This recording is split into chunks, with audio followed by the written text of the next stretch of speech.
ABC Wednesdays. Shifting Gears is back. He has arisen. Tim Allen and Kat Dennings return in television's #1 new comedy. What?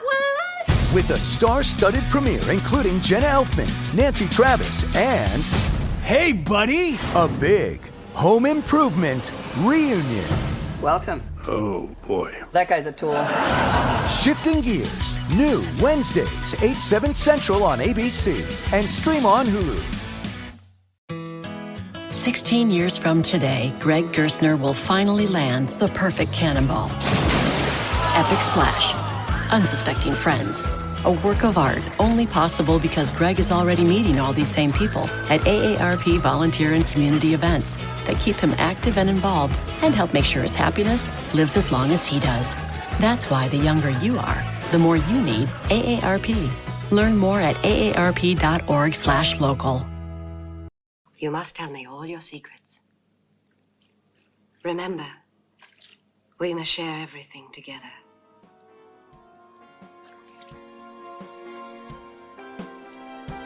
Everything.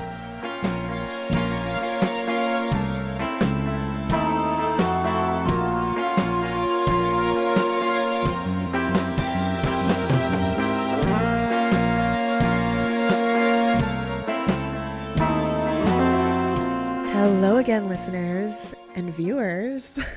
This is Annie Rose Malamet, and you are listening/watching Girls, Guts, and Giallo. This is my first time ever doing a video recording after 5 years of doing the podcast.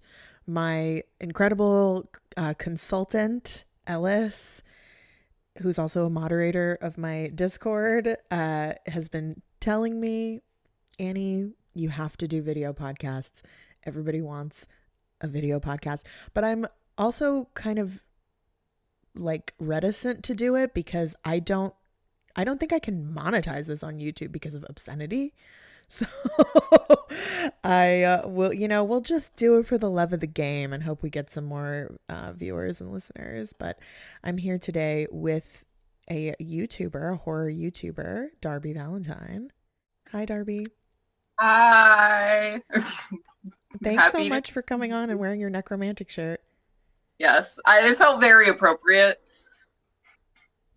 Yeah, it's perfect. So before we get into it, we're obviously, if you couldn't guess already, we're talking about Nekromantik, of course. So Darby, before we get into it, can you tell the listeners a little bit about who you are and what you do? And also excuse me because I might be drinking a Celsius because I need them to live at this point. Yeah. I'm Darby Valentine. I am the internet's least favorite death-obsessed weird girl necrophilia aficionado. I make videos on the internet, talk about the grossest, most disgusting, darkest, weirdest, off-putting subjects you can kind of find any information on completely as a whole. And I put my makeup on TikTok, so, maybe you've seen me from there. Oh my God, I want to watch that. I didn't know. Yeah, weirdly enough, I hate short form content. I can't put effort into it. So I was like, oh, I'll just put my makeup on. Weirdly, people are watching that stuff there. So I'm like, oh, you guys don't even know I pretend to have sex with corpses elsewhere on the internet. That's funny. So I love that you pretend to have sex with corpses on the internet. I'm obsessed with female necrophiliacs. I don't give a fuck about anything men do. So of course they want to rape a corpse. They'll do it to anything. But female necrophiliacs really fascinate me. And that's something that we're going to be talking a lot about, I feel like. 100%. Shout out Karen Greenlee. Exactly. I was like, what is her name? So I'm so glad that you remembered. Oh, always. Yes. So Nekromantik, Darby, when was the first time you saw this film and what did you, because you picked this for us to talk about. So when did you see it and what did you feel about it when you saw it? I was either 13 or 14. Yeah. And yeah, right. As any 13 or 14-year-old child with unlimited internet access, I was Googling worst movie ever made, grossest movie ever made. And I kept seeing Nekromantik come up. And then I eventually had to watch it on such a bootleg website. And I was so horrified and obsessed with it that I also watched this and thought it was a real film because I'm stupid at 13. And I think I literally found out about it because of like Best Gore, because I used to watch documentaries on there. And I watched this thing and I thought it was real. And I'm like literally watching it like this. And then it's just something that's stuck in the back of my head for years. And I was genuinely too scared to revisit the film until I was like 17. And I put it on at a house party on the giant TV. And I was like, wow, this is such an insane thing to have created. And I was like, this is like the most punk rock movie that's ever been made. Absolutely. And it is really grounded in punk counterculture and ethos. And we're going to talk about that. And on my end, I think that I must have seen this. It's one of these things where it's like been so part of my knowledge of extreme film for so long. I don't really remember when the first time I saw it, but I've certainly been aware of it since I was like 13, 14. And I was like, I think I'm like 10 years older than you. You're 25, right? Yeah. Yeah, I'm about to turn 35, and I think that so the difference for me would have been like I was on these, early internet forums, and that was something like these extreme movie forums, and this was like one of those films that people would talk about. So I think I saw it. God, I don't know how. I must have also like torrented it or something. And I knew that it wasn't real at that point, but it does definitely look like a snuff film for sure. Okay. I think the juxtaposition, I said that word bad, but with having the footage of like, as we'll get into, the real animal thing, I think it like amplifies the feeling of it of like, oh, ooh, this feels a little too close to real. Totally, which I think is totally intentional, right? Because the animal death is so obviously real that you are kind of wondering, and then there's animal death that isn't real, so you are kind of wondering, it fucks with you that way, where you're like, what's real, what's not real. I also have to acknowledge that now that we have video, people can see that there's two hot goth babes talking about Nekromantik. I'm really hoping that this draws the people in. Well, anytime I post a picture with a corpse, there are people in the comments saying, I've never wanted to be a corpse more. Yes. Yeah, so it's like for people that might not know, can you talk a little bit about your corpse fucking work? So let me get on the record. Thank you. My art. I, as previously just touched on, I immediately was exposed to the concept of necrophilia as a artistic expression extremely young, so it became a hyperfixation. Along with Nekromantik, Girls and Corpses, a magazine, just literally like takes up probably 25% of my tiny little pea brain. So I have created fake corpses, the FBI listening. And I do sensual artistic poses with my corpses in photography that is viewable on the internet, which I am literally doing in 2 days with a fresh fake corpse. Hell yeah. I mean, yeah, go follow Darby because her corpse work, your corpse art is so good. I love that. I feel like the people in your comments too don't maybe fully understand sometimes that it's not real. No, they don't. Yeah, it's really funny because it's like, I'm obviously not a necrophile, but I love to be like, what am I? Like, What am I? Yeah. Yeah, and there's something just, it's kind of like a Beauty and the Beast thing too, of like seeing a really beautiful woman with this horrible rotting corpse. It's abject. Like it's, you know, it breaks down the boundaries between like desire and disgust. And I think that's just like really compelling to people. And I love that you're doing that. So let's talk about Nekromantik. And I have to apologize to the German listeners because I have them. I think Germany is maybe one of my like top countries that I'm listened to in, which makes sense. But I'm going to butcher every name in this. So Nekromantik, it's a 1987 film directed by Jörg Buttgereit and starring Daktari Lorenz, Beatrice Manowski, and Harold Lunt. So I wanted to talk a little bit about Jörg Buttgereit's background. He was born in 1963, which notably is the year following this manifesto called the Oberhausen Manifesto, which was this manifesto written by a group of 26 young West German filmmakers at the International Short Film Festival Oberhausen in North Rhine-Westphalia in 1962. The manifesto was a call to arms to establish a new West German feature film. They demanded a new German feature film predicated upon new freedoms, liberated from the influence of commercial partners and the control of special interest groups. So this is the kind of cinematic landscape that Buttgereit is born into. He received his first Super 8 camera as his first Holy Communion present, and which is amazing. And he made his first film. So he kind of grew up making these like short transgressive Super 8 films.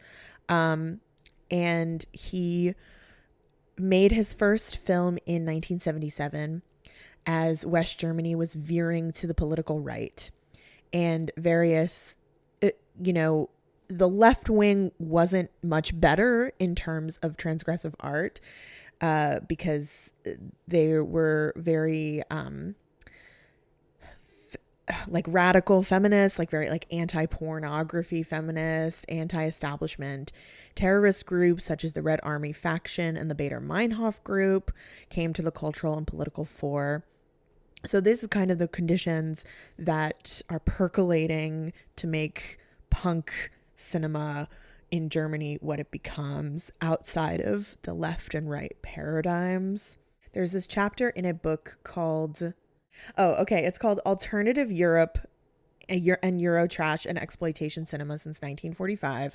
And there is a chapter called Jörg Buttgereit's Nekromantics, Things to Do in Germany with the Dead by Linny Blake. And I use this chapter a lot in the notes. So Linny Blake says, in the face of ideological divisions at the heart of West German society and the evolution of Klug's young German cinema into the distinctively historically engaged new German cinema, it is notable that Buttgereit's early film career ranged across genres. These ranged from parody monster and superhero shorts to mock rockumentaries set in the West Berlin punk scene. However, it is still possible to trace a culturally engaged thematic continuity across these early works that is of great relevance to German cinema of the period in general and the Nekromantik movies in particular. So basically what Linny Blake is saying is that there is a thread from these early films to Nekromantik. So in 1981, Buttgereit shot the 6-minute short Mein Papi, which is a cinema verite work that ridiculed his elderly father. The film was screened in clubs, mostly as a back projection to the live performances by the noise band Einserstein Neubauten, which, I'm a big fan of. And Buttgereit was paid in vodka. So I know what I wouldn't give to be there. He said the real payment was the satisfaction of audiences laughing at his father behind his back.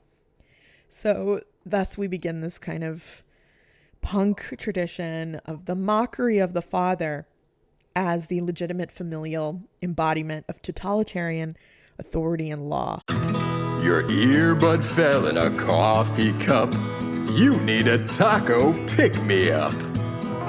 When modern life gets rough, grab the timeless taste you love. Paso, the old El Paso. Oh, fuck it. I eat that shit up. Right, exactly. Fuck the family. I also hate my father and love corpses. So true, King. Like, he's so real for that. Following year, he makes this short film called Bloody Excesses in the Leader's Bunker, which is a 6-minute Super 8 short film.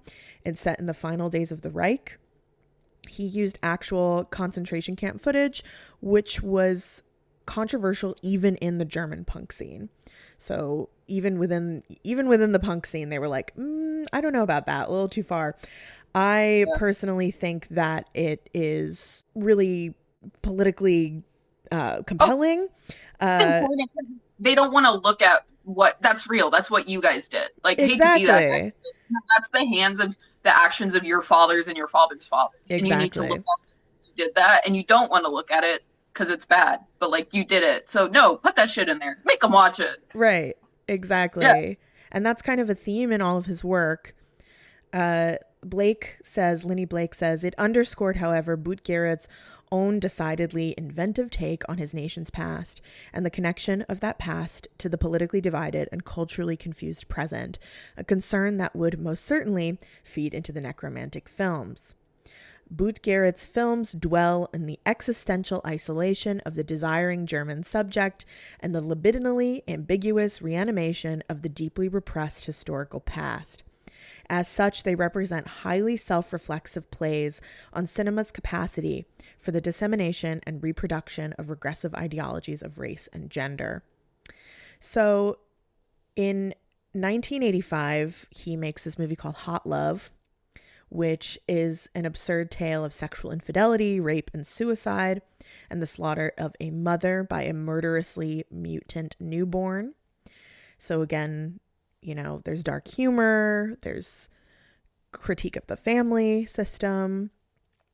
And then Nekromantik is his next film. He made collaborated with another filmmaker on something else, but then the next feature film is Nekromantik, which was made with a small team, with an insanely low budget, and under a political climate which was extremely conservative. So I don't know, Darby, you probably know about like the video nasties and like British censorship. I know about video nasty. Yeah, that's what I call my videos. I tell people to call them video nasties. Yes. Yeah. Well, that was I know part of the whole situation around the time too was like they were the banned basic laws, which was why the whole video nasty concept came over there. Yeah, so Germany, it was like very similar situation, like heavy censorship. And all horror films, both on videos and in theaters, were heavily cut. Numerous classics of the genre like Texas Chainsaw Massacre and Evil Dead were banned outright on video. And Boot Garrett refused to submit Nekromantik to the agency responsible for implementing the code of Freiwillig Selbstkontrolle, or voluntary self-control, under which directors were supposed to work.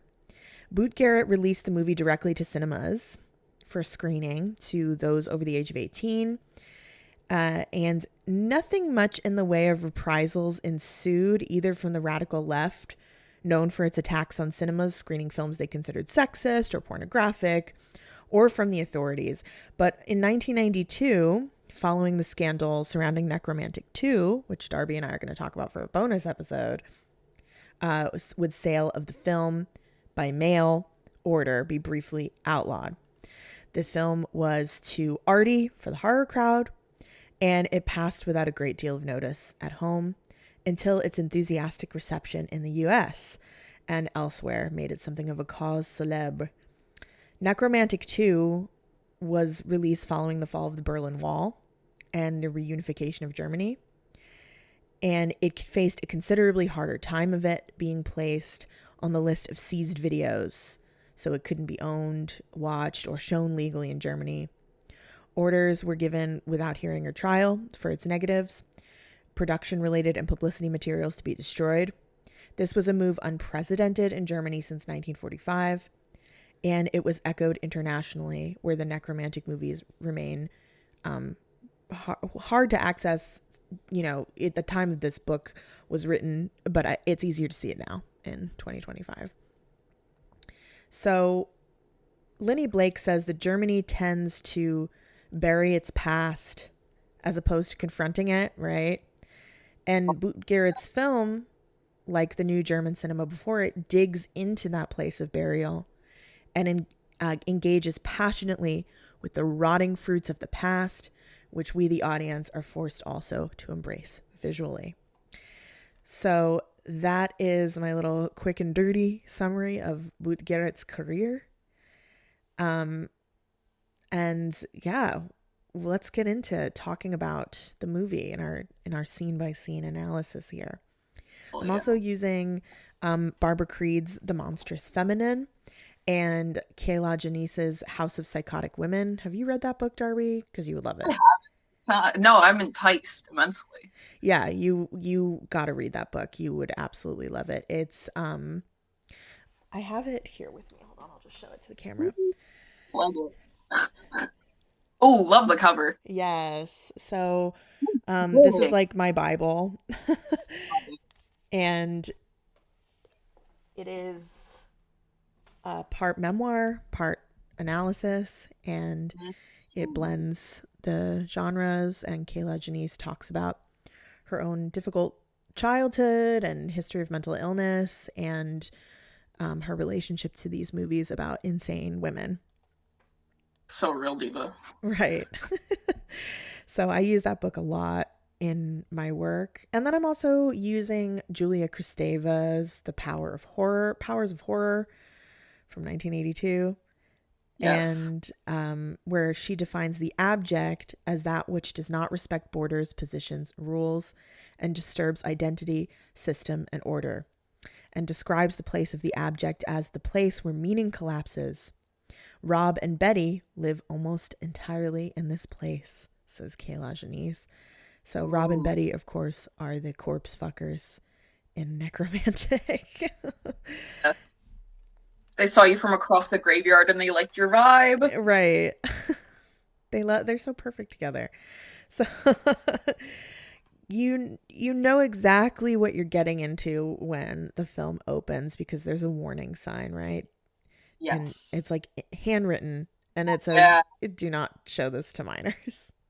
Yeah. It's a part of it seems like there's a part of it that seems like so intentional about how messy and whatever it is. And then part of it just seems like it's just real where he's like, ah, shit, like don't show this to kids. Right. Like it has a double thing where it's like, this could have been super like thought out and intentional. And also could have just been like, oh crap, we have to do that. Right. But it could also be, there's such a long history of extreme films using like warnings, horror films using warnings as a way to entice people and market things. Going back to even like William Castle, the previews for the movie would be like, people are passing out in the theater. Herschel Gordon Lewis films, the warnings before those, so insane. Like the craziest things I've heard. Yeah, and and this is the thing with like banning movies, it just makes it more desirable. Like people just want to watch it more. So we open with a woman pulling her underwear down and pissing in the grass. And a man is telling her to hurry up. And they both hop in the car and get back on the road. And they're looking at a map together, struggling to figure out where to go. And they get into this gnarly car crash. So we open with piss. Why do you think we open with piss, Darby? I'll be so real. Germans love piss. They do. Period, point blank. But I think, again, it's immediately, we're making a nasty, extreme film. So let's just immediately warn you this is so disturbing. And then, just immediately, like, what's going to give you a reaction? Because I feel like, especially with certain time periods, I think that will give someone more of a reaction than seeing someone cut open with a knife at times. Like, piss, all of that stuff will just immediately put someone in a state, and especially like certain people clutching their pearls, like, oh my god, because people objection of the whole like that's filthy and disgusting. It's like, girl, you did that before you walked into the movie theater. Yeah, and it's also telling us like there's gonna be a lot of fluids in this movie. We're not lying to you. This movie's nasty. Right. So always a man telling you to hurry up and crash the car. Right, literally. Let her pee. And then we get the title of the film, Nekromantik. And in the bushes is the wrecked car. The man is bloodied and dead. The music, which I forgot to put in the composer's name. I'm just gonna look that up. This movie's crazy. Yes. Wild score, but I wouldn't have it any other way. Yeah, the music is by Herman Kopp, and it's the score is absolutely insane. It's really melodramatic, and a lot of people read it as a mockery of like German romanticism. So there's this gorgeous bloodied like front mirror. There's the details of the car crash. Cronenberg tonight, queen. And crash reminiscent. Yes, and the man's eye is bludgeoned out of his head, which I feel like is foreshadowing of what's to come with the eyes. And the street cleaners ride in this bright orange van and to come clean up the corpses. And the street cleaning company is very Nazi coded. It's called Joe's Sauberkungskasschen, and the logo is a skull and crossbones with a pentacle. So if you're, a German person watching that at that time, that would really click for you. They arrive at the scene, and we see that the woman has been cut completely in half. It's a really shocking image. And the gore is like all homemade by Jörg Buttgereit, but it looks so real, especially like on the kind of shitty film.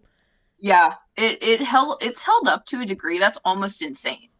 Like, especially for like, he had pennies to make this, and like the way they are just digging their hand, no PPE in sight, God forbid, just digging their hands.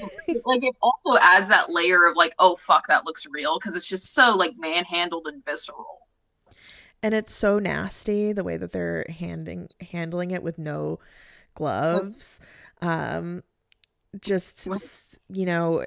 Which again, obviously super intentional. This is, we're not respecting the boundaries of disgust in this film. They're bagging her body parts. They're bagging the guy in trash bags. We see these two guys in a urinal, which is like nasty and crusted, and there's a man pissing into it, and there's so much piss. So much piss. And I have a note here that says men washing their hands. Unrealistic. Oh, yeah. I've had the same thought watching this movie, especially that dude.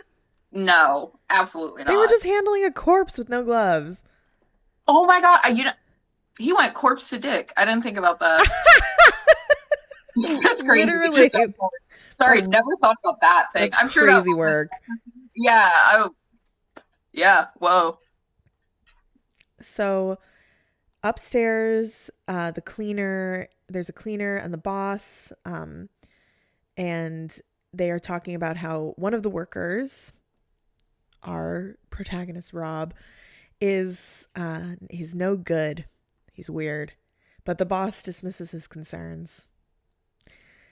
The music comes back. It's very cheerful. We're at the apartment of the no good employee, Rob. He's wearing a bloody plastic uniform, and he's got all these jars of formaldehyde with eyes and organs inside. Yeah. Very mad scientist of him. Yes, I'm obsessed with the apartment. Like, because like every part of the apartment is like violently thought out, but like the clinicalness of all these jars, and like you can see how he truly covets them and has this like intimacy with each body part to a degree, especially just how they're set up and how we see him just interact with them. It's like these are genuinely like tied to him emotionally. Yeah, I actually have a really long quote here from Linny Blake about the apartment, because I love the apartment too. I think it's like one of the most interesting parts of the film. Boot Garrett frequently adopts the metaphor of the border or boundary as means of articulating the sense of existential isolation and cultural confusion experienced by his characters. Great emphasis is placed, for example, on the ways in which the most innocuous looking of apartments, shot from the sanitized safety of the street, can nonetheless house the most grotesque and historically redolent realities. Focusing on the interiors of such apartments, Boot Garrett not only participates in the new German cinema's quasi-documentary focus on the real-life spaces inhabited by ordinary people, but points to the essentially unheimlich nature of the German home. The apartment inhabited by Rob, and initially Betty, is one such space. Their bed, for example, is swathed in chicken wire, becoming a highly culturally resonant space of physical, emotional, and historical entrapment. Here, erotic shenanigans with the bony corpse inescapably evoke the cadaverous figures staring out from behind the concentration camp. Ooh. Yeah, so it's very intentionally, kind of this boring, nondescript apartment that is just covered in bizarre Weird. trappings. Yeah. Yeah. Also, gotta mention that the jars of specimens, right? It's like very mad scientist like. Yeah. And that is another reason a movie like this would have been controversial, which I talked about a lot in my Eyes Without a Face episode with Misha Malvada, our lovely friend. And, that automatically recalls like evil Nazi doctors. So that's, really any theme like that would be heavily censored because you can't talk about what people actually did, of course. We would hate Reanimator. Another wonderful film. So he's opening a fresh specimen jar and he puts a fresh eyeball inside and he pulls out a heart that he gathered from the crime scene. And the body parts are made of pig parts, right? I know a chunk of them are from pig parts. I don't know explicitly which ones and how much, but I at one point found some like really obscure thing with Jordan where he talked about he like got a lot of it was like animal chunks and majority pig parts. That makes sense because pig parts, I feel like pig parts are used a lot in films. Like obviously I'm thinking about Carrie and the pig's blood. I don't know, actually haven't done the research on that if it's actual pig's blood, but I wouldn't be surprised if it is because pig parts look a lot like human parts. Yeah. And so his girlfriend enters, Betty, we love her. She's icon, and she's looking cute in her little stripe outfit. Which I will say, I never thought about it, but with how much like Holocaust imagery he does, I'm like, oh, Shoddy rolled up in stripes. I think it has to be intentional. It has to be. Knowing this little freak boy, like it has to be like on purpose. Yeah, absolutely. I love the next scene where she's in the bath. With sunglasses on? Yeah, with sunglasses on, and she's bathing in blood, basically. And she's having the time of her life. Yeah. No, yeah. It's crazy. And we hear in the background this voice of a man talking about the systemic desensitization of children to violence as she's playing with blood. And the guy is also talking about how people can be cured with shock therapy. We see that, you know, the camera moves and we see that Rob is in the bedroom in their crazy bed that is, you know, got chicken wire and human bones and everything. Very Texas Chainsaw Massacre. Rob is watching this program with a psychiatrist talking about how phobic individuals can become desensitized to the object of their fear. So this is actually a direct reference to Video Nasties, because that was a really popular talking point for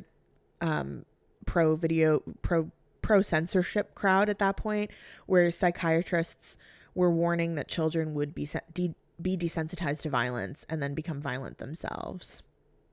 I can't remember exactly who it was, but someone who was in charge of creating the whole Video Nasty things, direct quote from him was that it can even affect dogs in your home viewing these films and cause them to be violent. Like, that was directly what they said on the case of Video Nasty. And this dude meant it with his chest.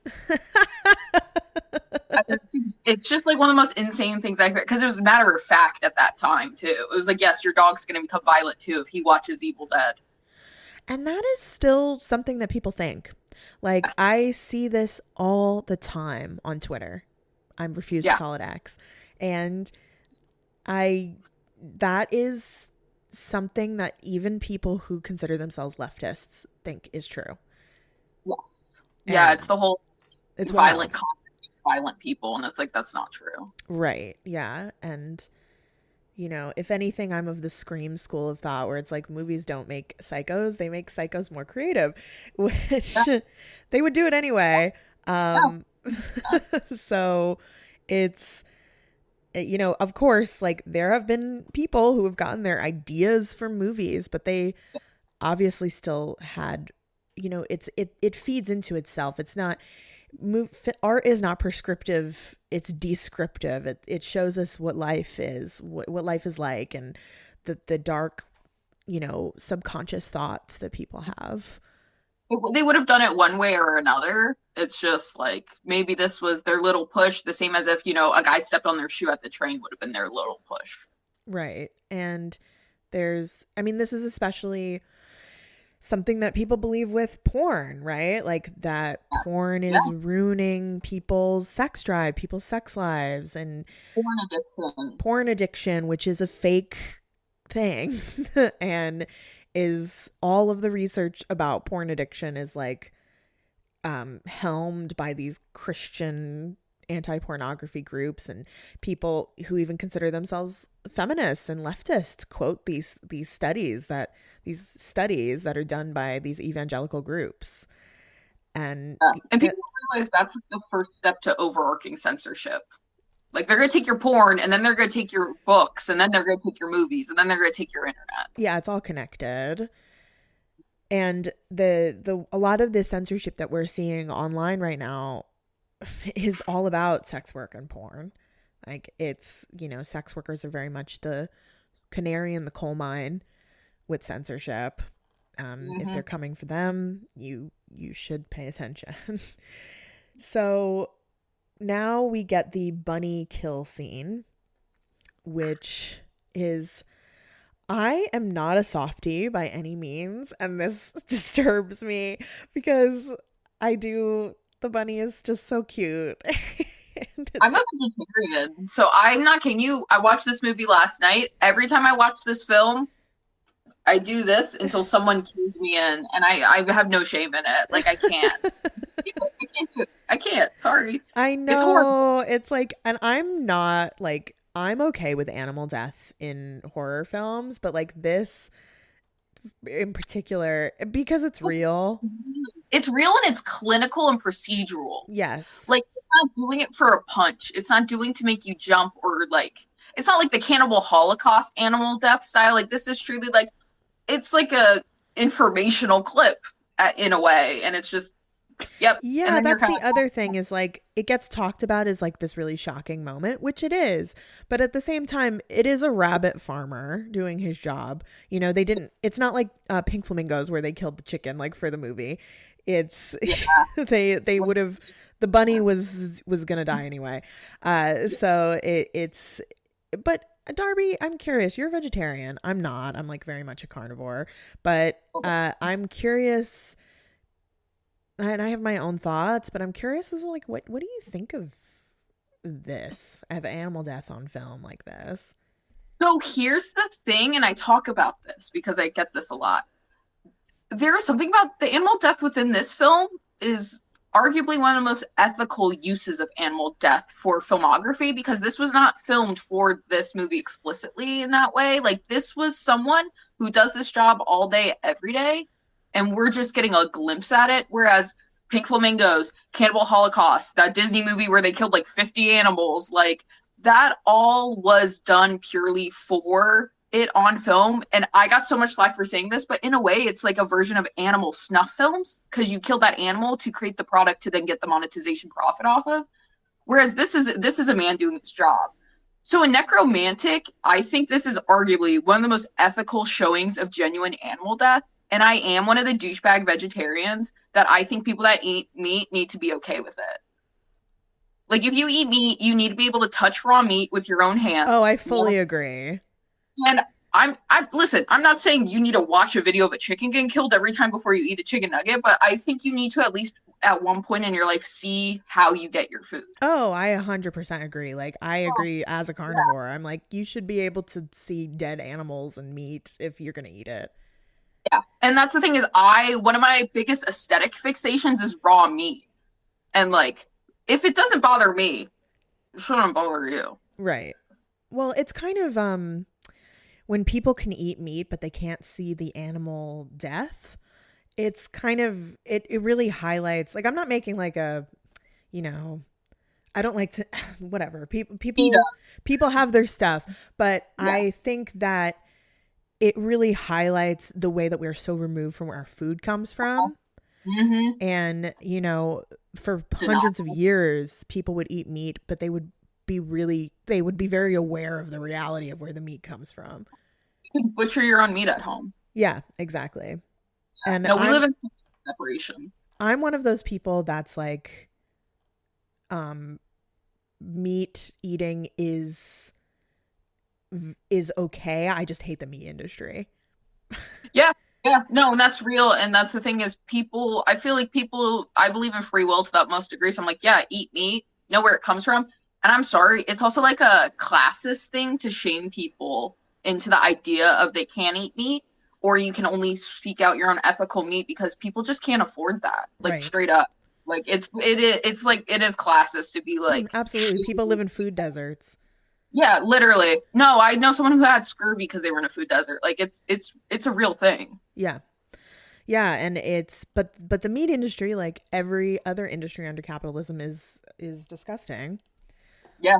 So we see this corpse laid out on a table, and Rob is giving the corpse an autopsy, and that is intercut with the bunny being skinned. And the autopsy and the bunny skinning is combined together, and that happens a couple times in the movie. What do you think of that? What do you think that means? I once again think this is because again, a lot of this is just the general feeling of how people are being treated, and especially with the whole Holocaust implications, and earlier with how they're so haphazard with people's cadavers that were killed. It's like people are animals, people are meat. You are not you're not real. Like, you are just another speck in the dust. And it's the like juxtaposition of like, yeah, this animal's getting slaughtered for whatever. This person in a way is being like treated in a similar fashion. Like, we're all disgusting animals and like your life is meaningless in a way, but it's also like, it's that, but shoving it into people's faces in a way to be like, what's the difference? Totally. Yeah. Yeah. And it's, yeah, like we're just meat, like the bunny. Yeah. There's this garden gnome on the lawn. There's this movie is actually quite funny, and Jorg Boot-Garrett considers it a comedy. Yeah, and there's this scene especially. There's this like very patriotic music. There's German men with guns and beer, and there's this tall blonde guy who goes into his garden and starts collecting apples. And there's another man there with a gun, vibing, drinking beer. And here is what Lenny Blake says about this scene. Basically, like, he's shooting at, birds, right? And he accidentally shoots the apple picker, and it kills him. And Lenny Blake says the perpetrator of the crime was a beer-guzzling, Oompa-listening fat man, remarkably visually similar to Booth Garrett's own father of Mein Puppy, and extremely reminiscent of the kinds of characters depicted in the Heimat films of the 1950s, West Germany's most popular post-war genre. Positioning the murderer in a backyard deck chair, shooting small birds that fly across the sky, Booth Garrett simultaneously evokes and derides not only the Heimat films as essentially conservative and enormously popular depictions of morally unimpeachable familial and community lives, but also the culture that so enthusiastically consumed them. As Booth Garrett makes clear, then, it is neither Rob nor Betty who has transformed the young apple picker into a corpse. This has been accomplished by an ostensibly morally upstanding member of society who subsequently disappears from view, unpunished for his crimes. So extremely politically resonant. Yes. And then that guy, and also, I mean, I feel like it would be remiss of me not to mention, as a fat person, that like depictions of fat people as like decadent and like morally corrupt is definitely like a historical reality. And that, many films do that. So he wheels him out of the garden in a wheelbarrow. The cleaners are cleaning back at the JSA headquarters, the street sweeper headquarters. Someone's phone is in a new case. There's a briefcase in the rain. The cleaners pull up to the scene, and they're pulling out a corpse from the swamp. It's so desiccated. Well, I literally paused the movie last time. The way they pull the corpse, if you watch this film, one of them just fully sticks their hand under the jaw to start pulling it out. Like, it's just so... With no gloves. Oh, yeah, no gloves. No PPE hates to see this movie coming, but it is somehow sponsored by Hefty. Because the amount of garbage bags these men pull out is like, no body bags, no stretches, full Hefty bags and nothing else. Sponsored by Hefty, Nekromantik. I'm gonna get cease and desist from Hefty. So they're really like, it's comical how not gentle they are with these corpses, right? Like they're battered and they're bagging them up. The corpse is absolutely grotesque. And this is something that Kayla Janice talks about in her book, where she's like, most depictions of necrophilia, the corpse looks freshly dead. Like it still looks like a person. Not the Which case I have here. I don't. I'm like, I don't care about your weird semi-bloated corpse. Because I think that's the way to make it more palatable to people. Because also a lot of people can't actually see human flesh decay and rot comfortably. Because it brings them too much. Again, it's too much of a looking into the face of reality. Yeah, it reminds them of their own death. Yes. So our creep friend Rob takes the corpse back, and I feel like it's notable. Most of the corpses they clean up, because they're street cleaners, are from automobile accidents, but this one is not. And he takes the corpse back to his lair, and he brings it home to Betty, and they rip the bag open together and are feeling up that gooey, rotted corpse. Yeah. Also, the music playing for this scene, it's like yeah, just like so shrieking jazz. Yeah, because it transitions to the next music, which is the opposite of it, and this was just so like high pitched, like it like makes you be like tight in the shoulders watching them just fucking like get into it. Yeah. So they are so entranced by the corpse flesh. They're very horny for it. They're just a perfect match of a couple. They in their chicken wire bed. They install a metal pipe into the corpse's pelvis and put a condom over the pipe. Love the safe sex though. We'll say that. Right. And I no do gloves, but like condom on the pipe. No gloves, but well, I also like that it's her doing it. Because I feel like when people are so inclined to not believe she's like a feverish, active participant in it. I've seen that a lot where people are like, it kind of tries to have the idea that Rob's kind of pushing her to do it. But it like, I think her even just placing the condom and like her face during it shows that it's almost kind of like it's way more her thing than his thing. Oh, absolutely. Yeah. And I definitely want to talk about that when we talk about the sex scenes. And Linny Blake says, a bed is never a bed in Boot Garrett's films, just as a corpse is never simply a corpse. For sexual desire, the world of dreams, the horrors of the past, and death itself are all self-consciously entwined in a cinematic spectacle that may shock, but shocks in a way that is intimately involved with the German past and encoded by German representational practices. So the sex scenes, you know, I always reference this stupid Twitter debate about like necessary sex scenes, but these are some sex scenes that truly do advance the plot. These are the definition of a necessary sex scene, especially because of what this movie is about. Like, no, you have to look at this in every sense of the way. Because I feel like you're not making anyone look at the reality if you don't show it to them. You have to show it to them. You can't imply they fuck the corpse. I need to see them fuck the corpse. Absolutely.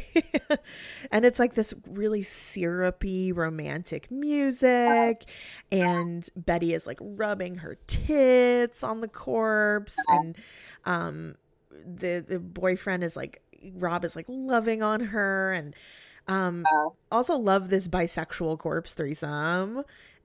Oh yeah, literally I was like, yeah, no, I feel the same way, because again, it's not a female corpse, and I think that also makes it harder for people to watch and enjoy, because now we have a level of queerness within it with Rob and the corpse, but also it's just easier to sexualize a woman in any capacity. Yes. So it adds a level of disgust to the person watching it, on top of it to be like, ew, it's a boy corpse. But we don't see any female corpses in this movie. Like, we do see the woman bisected in the beginning, but they don't fuck any female corpses in this movie. Yeah. I love that.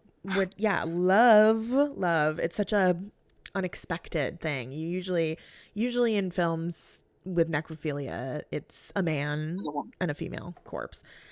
So they make insane love to this corpse. Like, it's making love. They are making love. This is Rob puts the corpse's eyeball in its mouth and spits it out. It's like a blowjob almost. Yes.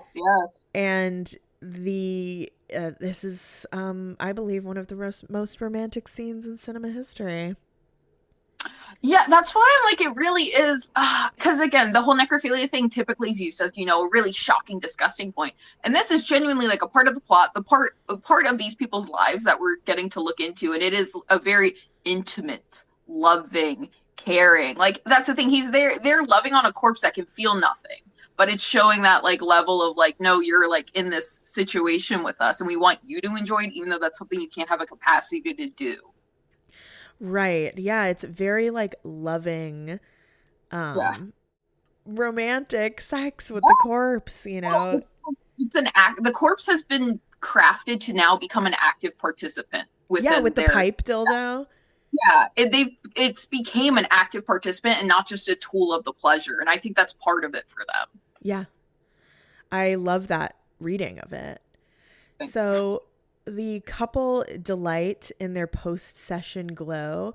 There's like, we see that there's pornography on the wall next to the corpse art, which is super significant and, you know, obviously reference to necrophilia.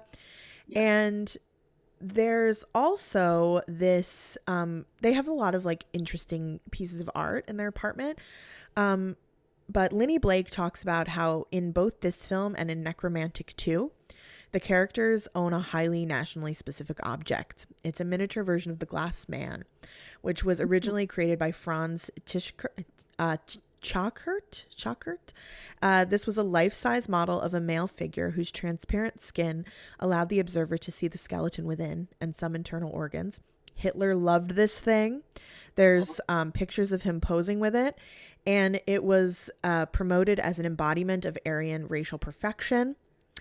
And Linny Blake says, in possessing such an artifact, in playing with it and reassembling its body parts with loving care, necrophiliacs like Rob and Monica's in the second movie, do seem to be engaging with a particular model of historically grounded subjectivity that is overtly linked to the discourses of racial supremacism that underscored National Socialism. So, very significant object there. It's dinner time for Rob and Betty, and they got this nice hunk of meat, right? Again, themes of meat. Yes. Yeah. The corpse is just hanging out in the other room, dripping goo. I love the hands, by the way. Yes. I love it. And in the locker room at work, the men are telling each other that they stink. Real. Well, you don't use PPE, so. No, literally. I'm like, oh, ew. Yeah. And, I mean, I think there's just something so nasty about that. Like, this movie is so, visceral. And, like, you can kind of, like, smell it and feel it. And Especially their boss. Like, the boss at the company is, like, always a nasty wife beater in a chain and, like, chunky fingers with rings that are too small. Like, you can smell, like, the level of, like, chicken grease on him and fucking stale cigarettes and cheap beer. Yeah, it's just, like, it's just a nasty... They don't make them like this anymore, man. Everything in this film is gross. Like, the rooms are gross, the people are gross, like, the shots are gross. Like, it's just... Everything has a, like, layer of grime within it, which I feel like you start to feel creep up on you as you watch it. Yeah, and I miss movies like this. I mean, it's, you know, when everything is so sterile now, and... Yeah. Everyone wants to play, like, mind games with you, but not even, like, fun mind games. No one just wants to be, like, nasty and disgusting to be nasty and disgusting. Right. So... back to Betty and her corpse in their chicken wire bed. She's reading poetry to the corpse. I wasn't able to find what the poem is that she's reading, but I have to imagine it has some significance. Why else put it in the film? And something about love. Yeah, so it's a love poem, and she's delighting in reading it to the corpse, and she has the corpse eat her out. And I feel like that's a super significant sex act. 100% it is. This, to me, establishes who Betty is in this film. Tell me more. Well, again, as I mentioned earlier, and again, how it is in media and stuff, is people do not like seeing, as much as people love to perverse and abuse the imagery of women, they don't like when a woman does it herself. They don't want to face the reality that women can be disgusting, vile, nasty creatures. And that's why earlier on, Rob's with us doing this. So it's kind of, you're immediately in a normality mindset to place Rob as the aggressor of the situation. And I think this shows that, in my head, Rob got the corpse to appease Betty. He didn't necessarily want the corpse. That part. And then, her doing this is her, like, that's her corpse. That's her man. My man is this corpse. And I think, again, because of the general normality of heterosexual intimacy, the fact that she has the corpse eat her out instead of having penetrative sex with the corpse again also shows a level of intimacy with the corpse, because straight guys find, like, eating out, like that, like, that's not normal. That's like, you have to, like, love a hoe. So I think it shows, like, it's really intimate sensual act, and she's reading love poems, and this is her lover in a way, and it's that Rob's not even a part of her perversion of death. Like he's just a proprietor of the corpse for her. Like this is her situation. Because I think just people are so inclined to be like, the man's the nasty one and the woman's along for the ride. But it's like, no, Betty's nasty. She wants this corpse. This is her ideal. This is her man. Literally. And again, like the corpse, it's not like the corpse can actually eat her out. So it's, we usually see like a man, or it's implied, or the cultural idea of a necrophiliac is a man putting his penis in a corpse's vagina, and we can understand that why he would do that, because he's getting sexual gratification from it. And it's different with like a cis woman because of and I'm sure any woman, to be honest, just because of, there's so many ways that women have sex, obviously, but there's a different cultural norms around like women receiving pleasure and the way that women have sex. And there's, how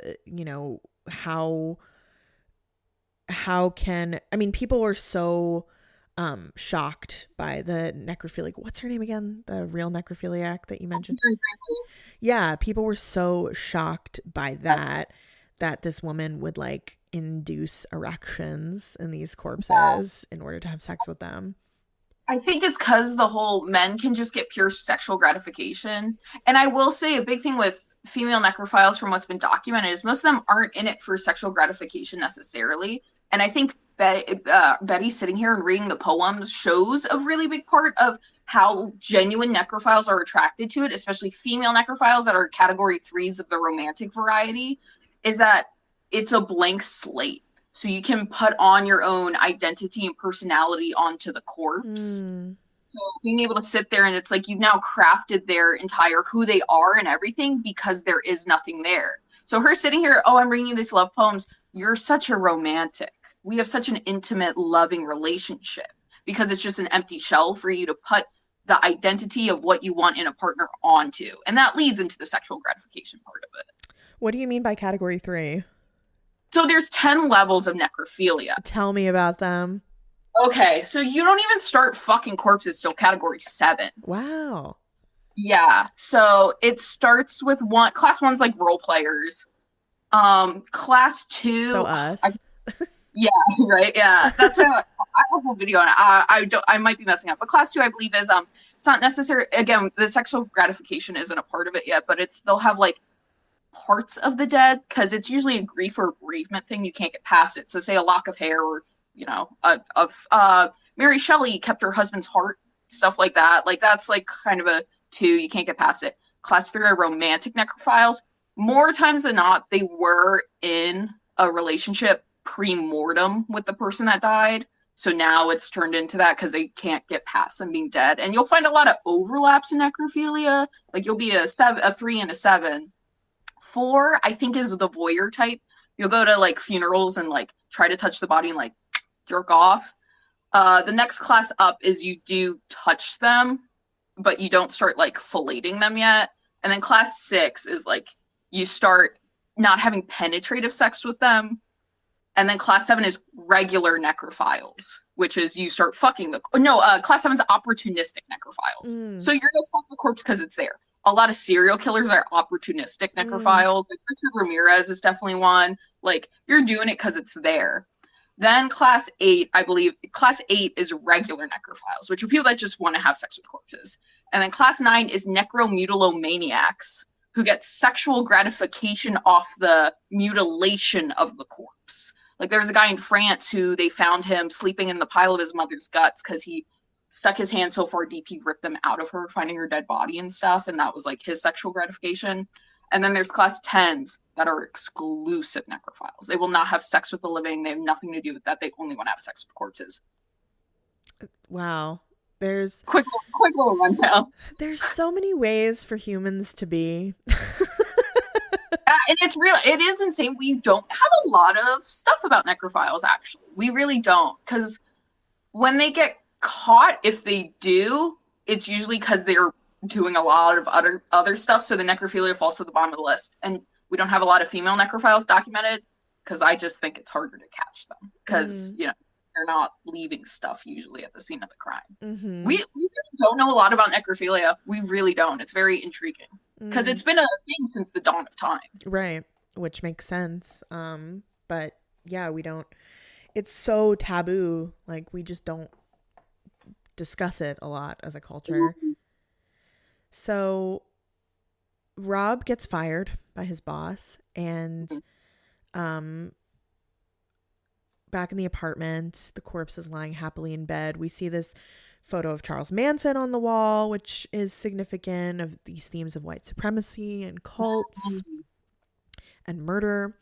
Though notably, Rob and Betty don't murder people to make them corpses to have sex with them. They're like almost like a cross between like opportunistic and you know, genuine necrophiles. Yeah, they're not like going out of their way, but they want it. Yeah. Which I think that's also the whole thing about the movie, is that they didn't make it. Yeah. Yeah, it's significant. They're not murderers. They're just disgusting little freaks. So Betty is pissed because their corpse supply is messed up now because he got fired. And she's like, bitch, get back to work. We need corpses. So after he loses his job, Betty leaves Rob, and she leaves him a note saying that that's his last gift to her was that corpse, and she takes the corpse with her.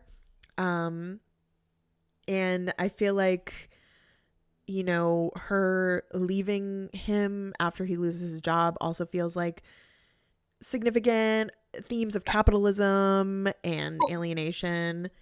Yeah, during when he tells her that, like, I lost my job, she literally says, like, if I find a man with money, I won't be around here. Yeah. And then she starts, like, also I was like, this poor corpse. She's like, do you look at the state of him? Like, we can't keep him around like that. Like, he's not giving anymore. So it is like this whole, like, yeah, it's only good for a certain amount of time, so we need to constantly be interchanging. And then it's, yeah, if I find a man with money, I'm already gone out of here. So then it's, yeah, major capitalist, and like the timing of like things are good for a second. You need to keep turning over. Right. And also like Slay Queen. Oh, no, so good. Yeah, no, he's not bringing home money or corpses. What are you supposed to do as a stay-at-home necrophile girlfriend if you don't have corpses and money? So he's Rob is in the apartment playing with their cat. He's lighting candles, and he puts some formaldehyde in meat and feeds it to the cat. He's also burning pictures of Betty, and he goes crazy and beats the cat to pulp in a trash bag. And this is another scene of animal violence it's not real. But because the bunny scene was real, you as a viewer are like, is this real? Did he really kill that cat?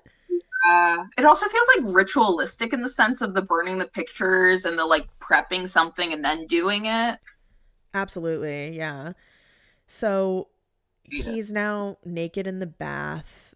The dead cat is on the towel rack above, and he reaches up and disembowels the cat, bringing the guts to his face and smearing it all over himself, rubbing kitty meat on himself.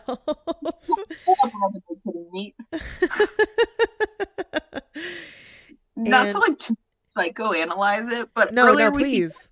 we see Betty already in the bath full of blood. Like, that's her existence. We don't see how the blood's there. She's just bathing in blood. And this, we see Rob create the blood water. So it's almost, my whole thing in this movie is I'm kind of like, I think Betty's the one who got him on this wave. Like, she's the reason all of this happens, and he's just like, so like, yes, dear, anything, and has now made it his sense of identity, where it almost seems like he has to force it into creation. Isn't that just the way? Yeah. Oh my God. Yeah, every ex I've ever had whose new personality is like a diet version of mine. No, I feel like it's almost like in that way of like Betty exists in that realm and we see him like, no, I must be this and create this.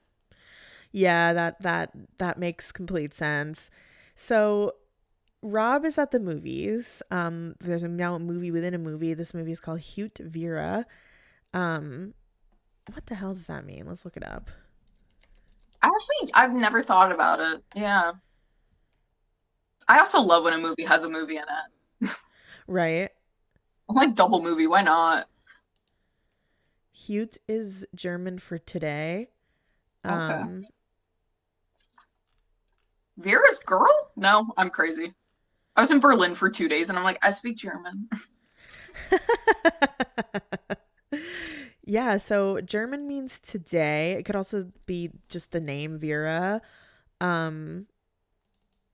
Ooh, I like that idea that it's like today this girl because of what the context of the film is. I think that's got to be what it is. I like that for what the fake film is because then it's that whole like, today it's you, girl. Tomorrow it's Betty. Yes, yeah. And so Rob is at the movies. He's seeing this slasher called Hute Vera, and in the movie there's this sexy blonde woman getting chased and attacked. She sees a corpse in a bathtub, and the killer corners her and runs a knife very sexually up her body. He's got her tied up. He's stuffing the knife in her mouth. He's ripping her shirt open and running it all over her body. And, as a nasty pervert, I'm like, okay, sexy. But what do you think about this movie within the movie? I like how they did, because also, so we're seeing the clips in the movie and then we're cutting back to the crowd. And if you look at the crowd, a lot of it's couple. And it's these couples like, ooh, on each other while we're seeing this intense psychosexual violence on film. And then the people that aren't there like on each other it's men smoking cigarettes, laughing.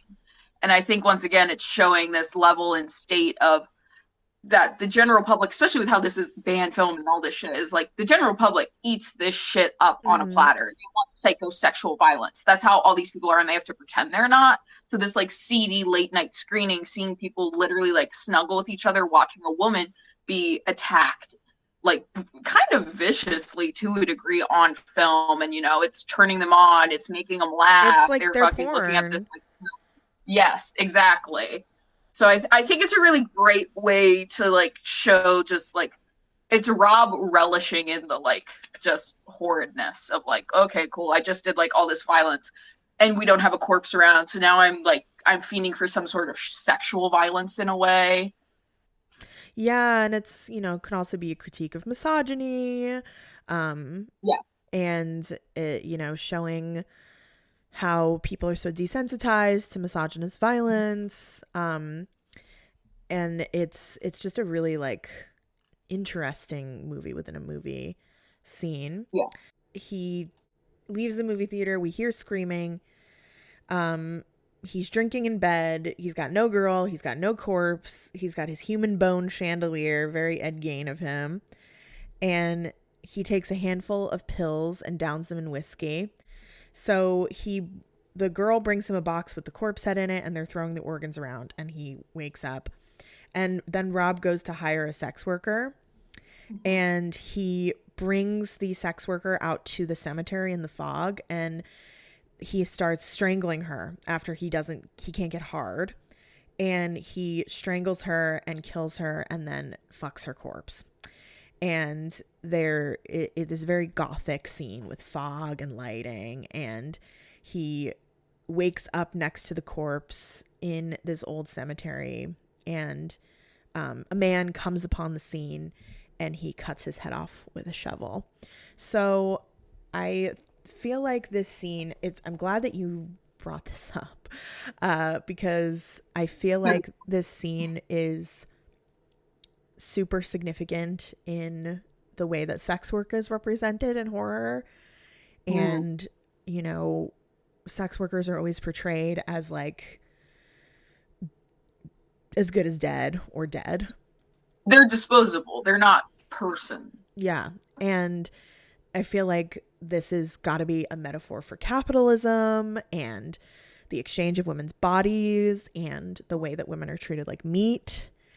And especially after the fake movie in the movie. Exactly, especially after the fake movie. And it also is like kind of a parody of the way that the video nasty proponents would think that movies influence real life actions.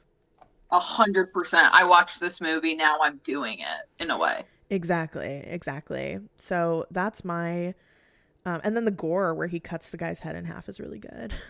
Oh my god, I'm obsessed with it. It is like, again, and that's why I'm like, this is a comedy. Because I can like play it in my head perfect, because then there's like this hand doing this, and it's literally just like a spurts of blood coming off of a half cut off head. Yes. of the only like witness to his depravity. Yeah, exactly. So what do you think of that scene? Well, I once again, I think it hammers home that like this isn't really Rob's thing, but he's making it his thing with the whole, like, he takes her there and is like, okay, like, we're gonna have sex in a cemetery, like, this is what I do, this is who I am, when it is, and it's a false sense of identity because he can't get hard. And she's like, dude, are you serious? And he immediately is just like being confronted once again with like, this isn't who you are, and you're like trying too hard, bro. So he, as they do in all movies, take it out on an innocent random woman. And the fact that he like chokes her, starts getting off onto that, I think is like, it's like especially because now we're going to see what happens after this. I think it's like the progression of his actual identity in a way of like acceptance of it, of just like doing it. And then like immediately falling asleep too right after. Like it was almost like a sense of relief to be able to accomplish it to him. Yeah, and also like Rob and Betty as a couple don't kill to make corpses, but Rob alone does. Yes, which is that's a whole other layer to it too. Yeah, it's the first, and it's I forgot about this scene, so we were wrong. There is a female corpse in this that gets but there's almost something different about it because he does kill her. It's no longer product, it's process. Yeah. I think now, it like changes Rob in the movie. Because it's like, you're no longer just like a nasty little freak. Like you're now like you're a man of violence and danger and a man of your own making at this point. Yeah, it really like transforms him in this way into like a vehicle for violent misogyny. Yeah, and I think it was almost like the turning point of him being able to kill himself in a way. Definitely, you could tell he's one of those guys. Like, you could tell he's one of those guys that loves to stir in his own misery. Especially with how when he tells Betty he lost his job and he's just sitting there and she's like, why don't you try? Which, ladies, am I right? Like, literally, why don't you try? You're a fucking loser. Like, it's like telling him, like, you are a loser. Like, genuinely, and like, it's her way of being like, fucking kill yourself. And I think almost when he's in the bath and he's submerged and he's like, almost drowning himself but doesn't, and then he's like, no, okay, I'm gonna disembowel this cat. It's like finding ways to push himself to do it. And I think him taking her life might have been the justification for him to be like, oh, I can finally kill myself.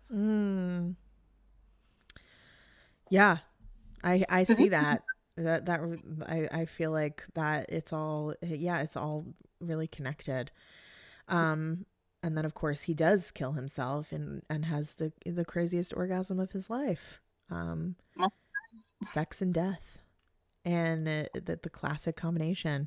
Now we get the first dream sequence, which I love this. Is it Rob is waking up in a bag, with his face like his half corpse, and it's like great rotted.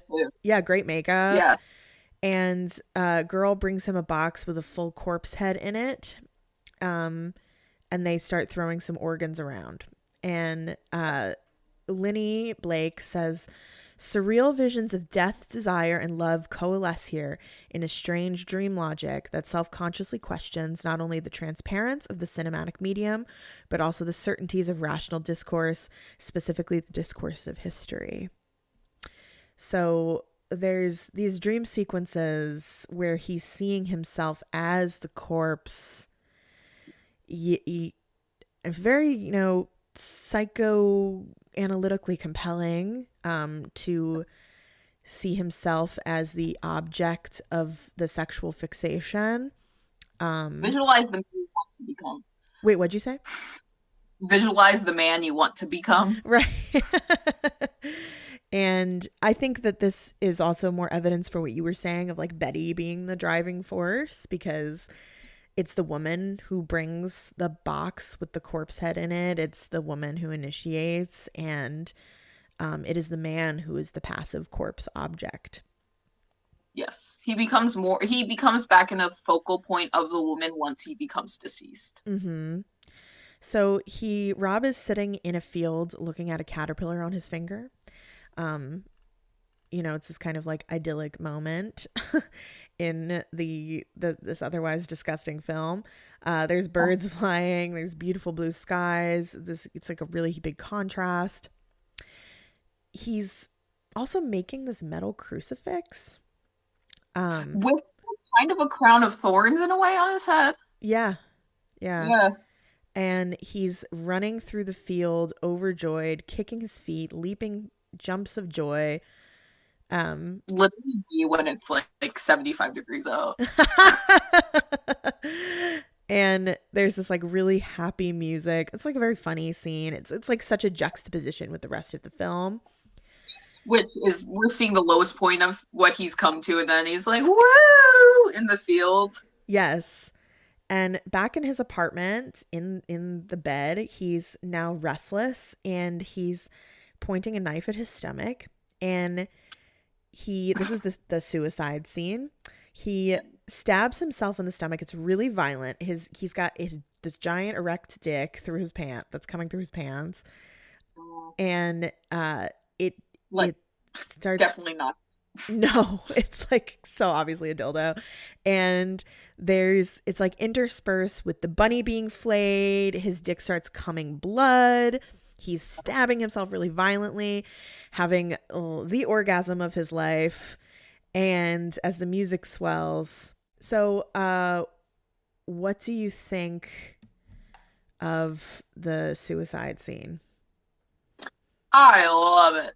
Because it's just, it's like, because it is like the cherry on top of the extremity of this film. This is so insane. This is so insane that you're gonna go stab yourself in the stomach, and now we have this giant, like, weird phallus, and it's just fucking spurting. And then, you could be a real douchebag film critic guy and be like, oh, he come and then blood, life and death, and he's killing himself to have his new life as the object of affection, because that's all that will matter, is because he's a corpse, he's valid again. And it's just like so over the top. And then with the bunny coming on top of it once again, showing the whole like the facing the reality of like, you're just meat, it doesn't matter. Or even just showing like the power dynamics within the butcher and slaughter of animals as it is within humans and their violence with each other and or life and death. So this is a quote again from Linny Blake talking about the rabbit imagery, where there is a historic reference going on, but because the term rabbit films, Keinken film, being the collective noun for the 12 films that were banned in East Germany in 1965. So that has to be intentional. And it's replayed at this point. It starts to replay backwards in the closing sequence as Rob ejaculates blood and semen on his bed of death. The rabbit, once dismembered, is literally put back together again. The trauma that lay deep in Rob's past is exorcised in death. What has been destroyed is now restored. Old wounds heal and bad things turn good again. And once more, of course, we're there to look upon the process. What else does she say here?